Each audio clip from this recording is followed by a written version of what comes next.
Not. Let's talk about President's diary. Just last week, he was in Japan marking numerous trips that have been made by the president, and he mentions this is all for the benefit of the country. He's Kenya's #1 agent, so he's definitely going there to seek better fortunes for the country. The recent trip to Japan, away from the debate whether it was a state visit or an official visit, looking at what we can benefit as a country.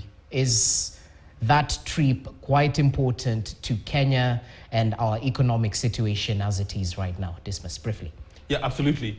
You know, as far as I'm concerned, the panacea to Kenya's economic challenges is economic diplomacy. And Japan is a very reliable partner. And the kind of resources that Kenya has gotten, whether it's grants or loans, they're very exciting. It's a very exciting proposition. Actually, if you take a loan from the Japanese authorities, it can only be comparable to instruments you get from the World Bank or IMF. The interest rates are very low. They give you grace periods sometimes of up to 15 years, then the repayment of up to 40 years. So it's very exciting. And the Japanese have done many projects in Kenya. You can talk about Jequat, you can talk about Kemri, and now they've given resources for oxygen production in Kenya. And as I see, the Kenya Kwanza economic diplomacy is really anchored on 3 things. First of all, promoting Kenyan exports, growing and getting new markets. Number 2, positioning Kenya as an FDI destination. And number 3, creating international opportunities for Kenyans.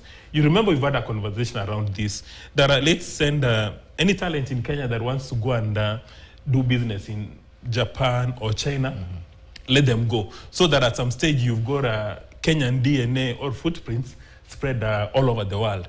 And couple that, you see what his Minister for Foreign Affairs has been doing, Musalia Mudavadi. That he went to China where he cut a nice deal. Then he went to the US where he cut a nice deal, and now Japan.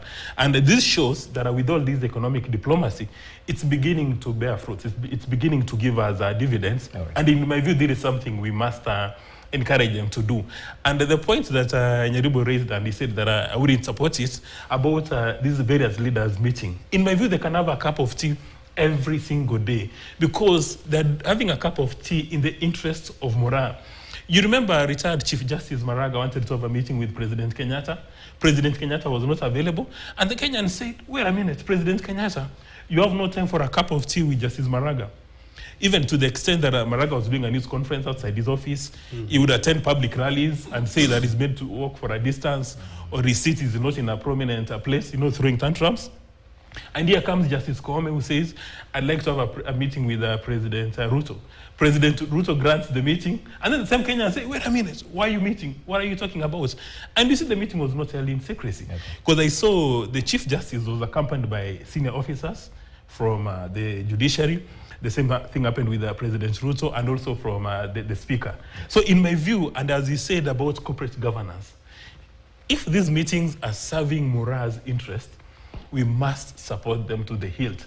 And then this idea of people saying that, wait a minute, President Ruto took office to create jobs for Kenyans only in Kenya. It doesn't work that way. Look at a country called Philippines. The amount of money which goes back to Philippines as remittances is amazing. Even here in Kenya, I think the money we get from his village mates who are in Texas, who are in Minnesota, is much higher than from tea and coffee and tourism combined. So, as far as I'm concerned, let's encourage people to go all over, and as a matter of urgency, we need to review our language policy so that outsiders are speaking English, Kiswahili, and mother tongue. We had French, Arabic, Spanish, so that our graduates are ready for the global markets. Well noted, Dismiss. As we finalize, you've noted that it's important for the arms of government to meet. They're not only independent